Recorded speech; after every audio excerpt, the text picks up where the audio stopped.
So, may buntag, so ato ta sa ikadong bahin, pero sa dili pa mag-angko sa ta.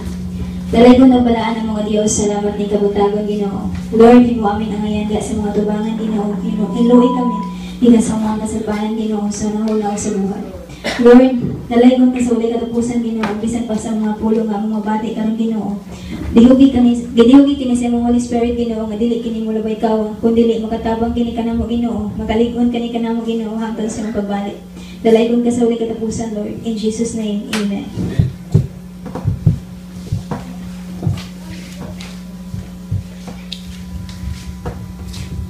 So, may buntag. So, ang tema ng atong pag-ahisgutan karon is ang kaimportante sa espirituhanong pagtubo ug ang mga resulta sa once nga mutubo ta diha sa atong pagtuo. So, ang espirituhanong pagtubo is usa ka proseso. So, kini aron sa pag-lig-on or mahimo kitang gulang diha sa atong pagrelasyon sa Dios. So, ang espirituhanong pagtubo is naglakip usab kini sa una is magtubo kita sa atong kahibalo o pagsabot sa pulong sa Dios. So, doon na tayo kaalam nga langit nun sa pagsabot sa pulong sa Dios. So, kung ato ka nang madawat, pinaagi sa kanunay na itong pag-istorya sa Dios, pinaagi sa atong kanunay nga pag-ampo. So, ikaduha is, once na utubo ta sa espirituhanong bahin is, adun moos-os ang atong pagpakasala. So, kung sa una is, kanunay tang makasala, once na utubo ta diya sa espirituhanong bahin is, dunay, kung ganaan na tayo, kay baw na tamo balanse. So, ang ikatulo is, pagtubo sa atong pagbuhat sa mga pulong sa Dios. So, doon na ang pagsunod, pagbuhat sa pulong sa Dios, pagtuman niini sa ginasingkasi. So, kung sa una is kanang laayan ta. So, once na mutubo kuno ta sa espirituhanong bahin is doon na nay malipayong kasing-kasing sa pagsunod sa kabubuton sa Dios. So, ang ikapat is once na mutubo kuno ta sa espirituhanong bahin is nagtubo ta diha sa pagtuo. Ang atong pagtuo o pagsalig sa Dios. So, maunay mga resulta once mutubo ta diha sa espirituhanong bahin. Doon na tayo pagsalig, doon na tayo pagtuo diha sa Dios. Pero ang pinakasimple ko nung pag-describe ko no or mailhan ta nga nagtubo ta diha sa espirituhanong bahin is once na kinabuhi ta sa man ni Ginoong Hesus dinhi sa kalibutan. Kay giingon diha sa 1 Korinto 11:1 busa ningon si Apostol Pablo, busa sundan ninyo ako sama nga gisunod ko si Kristo. So si Ginoong Hesus may buhing saksi, may buhing ehemplo sa tinuod nga nagtubo diya sa espirituhanong buhat. So, unsa may mga resulta kung magtubo kuno ta diya sa espirituhanong buhat? So, unsa may mga resulta, unsa may atong makuha? So, ingon diha sa Galacia nga sa Galacia 5:22 hangtod sa 23 nga ang espiritu may maghatag kanadto tumang kalipay, tumang kaluoy, pagpailog na ang mapailogon na itong kasing-kasing ug na ang mapinunganon nga mga kinaiya. So dili na wala na kunutan ng mga kalibutan ng mga kinaiya nga wala gikahimutan sa Dios. So naana nato ang kasing-kasing nga maluluyon, mapailogon, mapaiogsanon ug labaw na sa tanan naa nato kanunay ang espiritu sa Dios. Nga maoy nagdiktay kanato unsay sakto ug unsay dili. So ang espirituhan once kuno ang kana ko ng espirituhanong pagtubo is pariha na kuno na sa physical nga bahin, di ba? Kabantay mo sa mga artista nga kung gusto gani sila maiglawa sa TV or sa masiksi is kanunay silang nag-training, kanunay silang nag-gym, di ba? So, ingala po kuno ang espirituhanong bahin, mulig-on kuno ta once nga doon na tayo daghang pagsulay nga atong magian.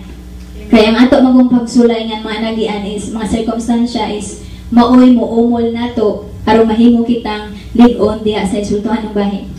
O bulahan kita nga ang Dios natong natampan, ang Dios natong nailhan is kanunay naa nagsapupo nato nga once nga naatas mga kalisdanan ang iyang mga pulong may kanunay nagpahinumdom nga di ba ingon diha sa Salmo 37:5 itugyan sa Ginoo ang imong kinabuhi salig kaniya o mutabang siya kanimo. So muna gingon sa Ginoo gingon diha sa pulong sa Ginoo nga once mo mga natas mga pagsulay is atong tubagon ang hagit sa Ginoo nga sangpita ko ninyo kaya akong ipakita ang mga katingalahan o mga kaibulungang mga butang nga wala mo nahibaluin. So ang Dios nga itong nailhan is maayo bigay. So, ang usapod ka kuan sa espirituhan ng bahin is, ginon diya nga, ang Ginoo is nagapamuhat sa tagsa-tagsa na to kaginabuhi sa nagkalain-laing mga paagi. Di ba, usayis makaingon ta, nganong ka ng tawhana, ikumpara itong kugalingon is, nganong ka ng tawhana is, dali kayo ng tubo, mabago pa na siya. Nganong ka ng tawhana is, dugay na, pero hinay akong tubo, or wala ng tubo, pero napoy uban nga ng tubo, pero hinay. Salamat kay, apil ko anang hinay, pero ng tubo. So, nga na, so, napoy, nasay, makakumpara po ta sa uban nga, nganong nga itong simbahan is, parehara mga naong sa nisimba, niya uban is, daghan ng kaayo. Pero giingon diya sa pulong sa Ginoo nga ayaw ninyo ikumpara ang inyong kaugalingon, dili ko na nato ikumpara ang atong simbahan ngadto sa uban. Kung dili atong i-focus ang atong kaugalingon kung ato bang natuman, kana ato kung ma-examine nato kaugalingon kung ato bang natuman ang pulong sa Ginoo sa tagsa-tagsa nato kung kinabuhi. Kay giingon diha sa sa Santiago 1:23 hangtod sa 24, ang mamati sa iyang pulong apan dili magtuman niini mahisama sa usa ka tawo nga nanamin o makakita sa iyang tinuod nga itsura. Sa 24, makasud-ong siya sa iyang kaugalingon apan inipahawa na niya malimot lang siya dayon sa iyang itsura. So dili kunugos dili ang atong kaugalingon is kung mag-focus maguta sa uban is makalimtan nato ang tinuod nga atong tinuha nga mo ato taglangit. So once mo focus na sa uban is dali ratang mahisukamo, dali ratang maluya. So atong i-focus ang atong kaugalingon ngadto lang sa pulong sa Ginoo. Okay? Atong ihinumduman nga kitangtanan pagahukman sumala sa atong mga gibuhat dinhi sa kalibutan. So kung magbuhat ang matarong is dili ra baya nga kanang lain-lain bitang matubang ato sa hukmanan sa Ginoo igaabot sa panahon. So magbuhatan sa mga butang nga makabuhay mo og magpamaya sa Dios. So to God be the glory. So akong ikuan og naay mo add-on.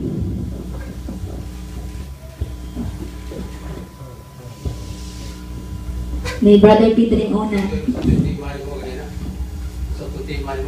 Ka-importante sa espirituhanong pagtubo o ang mga resulta kung mutubo kita sa itong espirituhanong bahin.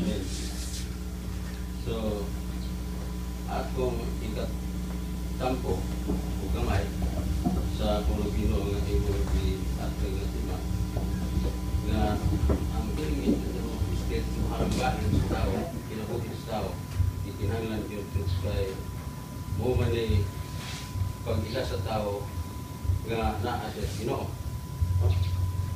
Kung wa ang pulong Ginoo, ang tao may tabo nga naay kaluyan sa tao. Kung wa ang pulong labi na o di siya mabasa. Pero importante sa tao nga matagkaroon na aron siya mahimo siya nga tao nga naay kausaban kabaguhan nga kanunay niya basahon ang pulong Ginoo. Kaya mo man importante ang pulong Ginoo kay wa ang pulong Ginoo murag giingon nga ang iyang kinabuhi magkatag-katag, magwasak-wasak. Kung waay pulong Ginoo magtudlo magiya kaniya matay karon unya. Una importante ang espirituhang bahin kinabuhi tao ang kinahanglan ang pulong Ginoo sa gitudlo magiya kinang imana. Yan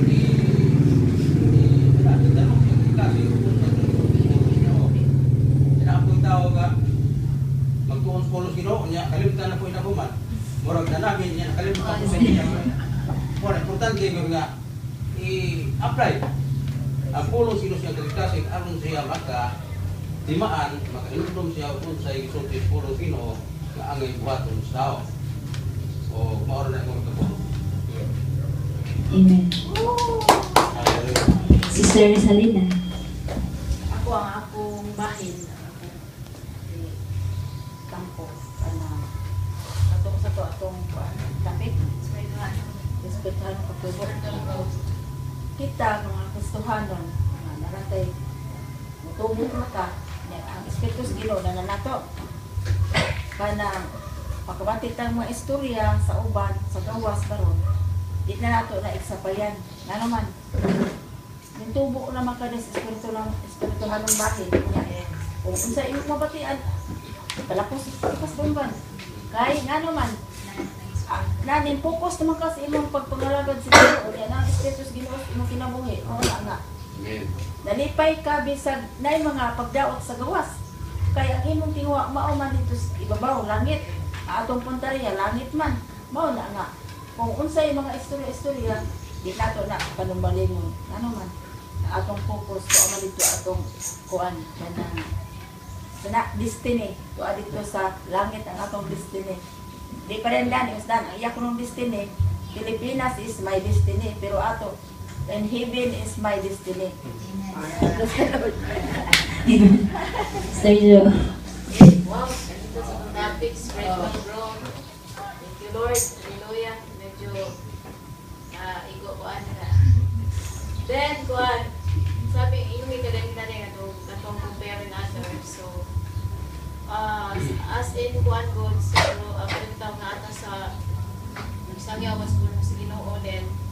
Makayon ka ba sa una, dali na kaayo, din, daw medyo kahit kayo mga ilang kasing-kasing din, maipo, Lord, why, ang katong dito nakita, daghan din, daghan. So, makakuan ko alam, may sumya ko, dapat kay didigtan mo, tanaw bitaw sa uban, kay kung tinuod to kay kung tanaw dito sa uban, kung bitaw pag makuas ka ay, bitaw na na. So, nanagay iguan si mga pagaling mga kuan, na di ba yung mga muli-muli ba, kumbaga, then, salamat sa Ginoo guys, iyang pulong bitaw, bitaw, na discourage ko.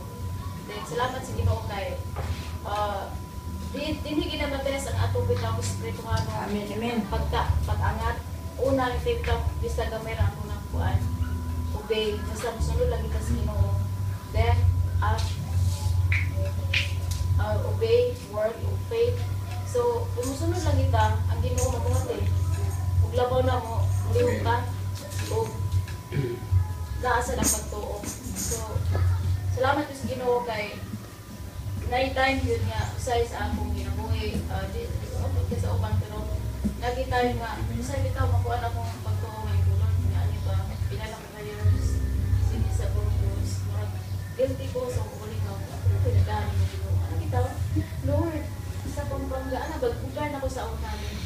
Pero, basta dahil ako alam nagkanang kuan ba, murag ma-discourage ka, murag bitaw na abita yung mo ang yawa sa mga tanawa, kumbaga na ikuan yung utang na lugar ni ano ba, mga so, salamat sa Ginoo guys. Nantang adlaw, dito ko na-discourage ko about ano bitaw,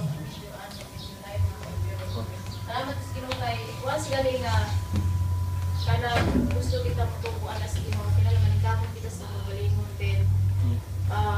Usay, i-refresh na si Ginoo eh. Press ani ako, ang sitwasyon nyo. So, asam na akong bro. Isaw, kung mag-bro, kung dili ko dito, akin bro. So, laban ko si Ginoo kaya Ginoo bibig sa daw mo kuan dyan. Nalakaw kayo. Usay, mamaging panahon nga, ano bitaw, weak ka, kaya na wala kayong problema, mga, kuan sa mga kuan na biro, kung di ka masunod sa Ginoo, saan mo pag-receive sa blessing? Diba? Kung Lord, kung simba ko, ibaw ko yung isagwa naman ang Ginoo kaya na kahit kailan ang Ginoo di man ginatulang sa tuwa. Una, kinilang ato ang ginawa, ang puso, kanan. So, why rason nga di na to sibaw ng Ginoo din. Salamat po sa buwan kaya wali mo galing na sa pito na to ang Ginoo sa tanong panahon, sa palisdanan, kaya di naman tubang natin. So, salamat po Maya. Ibalik. Amen. So, huwag na ingon na mag-focus kay sa ako lang bahay ni sa una is sa simba pamistulan is si Ate Vidala is kusog kay ng speaking tongues, di ba? So, sa una is hanggang karon makana ko ginawa. God ganun wala pa mangyamon bugas man. Speaking tongues God.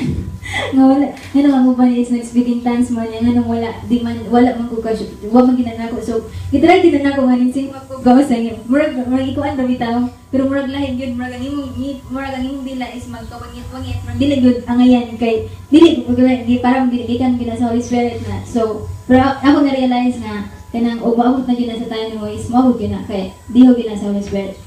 So, akong ihatag ni kung ang sayang i-share. Okay, so, spiritual growth. So, isa sa kanang good, pinaka-importante nga butang good sa isip kita mga Kristohanon is to grow good spiritually. Because lisod kayo nga mong sagingan pa ni kanang naay part sa Bible na ingon diha nga lisod kayo mong pabiling tang bata diba, sa pagpangalagad nato. And for us really to grow is to really depend on God. Sa giingon pa, it's not our own strength that will enable us to grow, but it's God's strength through us. So, lang, kanunin nato hinumduman nga ato yung pagtubo is, first thing, imo nag-desire, and second thing, you let God to work in your life and enable you to grow good. Kaya ang tanan man gyud saging pa diya sa Philippians 4:13 that I can do all things through Christ who strengthens me. So even the growth nga atong gipangita gi-desire for ourselves sa atong spirituhanong bahin only depends on how we rely on God. Sana. Si Brother Pere, base na ito puno. Si Brother Wilmar.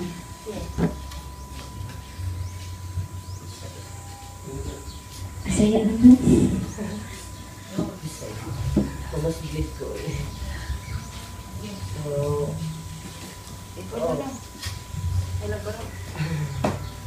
So, Juan, mga pura po na sa tanan ng tilma is taga nga iguan na tilma. Kaya, ito mo ako, tabuunan pa man ko.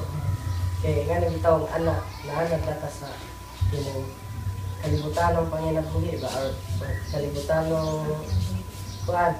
Ganyan, kalibutan ng pagpumuyo ba? Or kalibutan ng nga pagkinabuhi. Nara. Ay, nabuhi na gano'n. Kalibutan ng pagkinabuhi. Naanad sa anak. So, napagipagtubo. Mga kami nga katulan na kinahailan gida mo. Tubo ang mga tumutubo ang ato ang pagka-Kristohanon, pagka-Christian. Mahantong ta, dili lang kay mahantong ta sa physical na to. Dili, mahantong sa ta sa ato ang spiritual. Amen. So, ano na Nanay, si Nanay Day ko naman, give special request. Ang akong ito po bahin sa pagtubo. Kung doon ay mga istorya nga maunay nga na sa Maniatos una, dagamingon nga akong ipa kuan yun. Pero kung mubatok po ta sa mga istorya, muna mudaot ato na duwa ta mo tubo ana. Pero ako lang ingon nga kusag dila nang mudaot nato bakay og mubatok ta na mahimo matahin nung way di Kristohanon ta na ang pagkatao. Mao nang ako lagi ipalabay lang, pero may panahon may panahon na yun nga nahunong ang istorya sa diha na si ibit mo ni istorya atong mga istorya nga mudaot na mo na to. Mao na nga kung adunay pagdaot ato ato ipalabay sa tong pikas duanggan aron kita hinay og tubo nga to sa atong barugan. Kasi tumban ang mga dautan aron ta mo tubo. Praise God, maro po na yakin ni kapon. So, naman tayo English. Gamay lang ang English kay masinag Muslim na. So the topic is about the spiritual growth and what are the results if we're having it. So spiritual growth is a process, so it's a process and it includes the growth when it comes to understanding the words of God. And we can only gain that knowledge of heavenly knowledge when we communicate to God constantly through prayers. So when we grow, it includes we will receive the result of that is we will be having a true peace and a true happiness, a joy that cannot compare here. So because it's a heavenly rewards that we receive once we grow in spiritual aspect. So it says there in 1 Corinthians 11, verse 1, that it's simplified that once we focus to God, so the simply way to describe how we grow, if we grow in spiritual aspect is if we know that we have those kind of kindness, we live on joy, we live on happiness, and we live according to Jesus. At the time that Jesus Christ isn't here in the earth, he lives an example. So once we live by that way, there's no doubt that we grow in spiritual aspect. So, and it also says that we grow in spiritual aspect if we encounter those obstacles on our way, because those challenges, those circumstances that we encounter, that will mold us into in growing in our spiritual aspect. And we also remember that once we encounter that, God is always in our side. He is always guiding us. He's always reminding us that whatever happens, I'm always here. You just call me. Because it says in Jeremiah chapter 33, verse 3, call unto me, and I will show you those things that you will never know. So those impossible things that you never know. So whatever happens, we just only focus on God. We will not compare to others, because if we compare to others, to ourselves, we will not grow straight. Maybe we will go flow, and possible we will go to other side, which is not directly to heaven. So we just go, we just praise God no matter what, and we always remember that the God that we found is the real God. The God that has ears, the God that has heart, that will answer and will honor what we ask for. So that's all for now, and to God be the glory.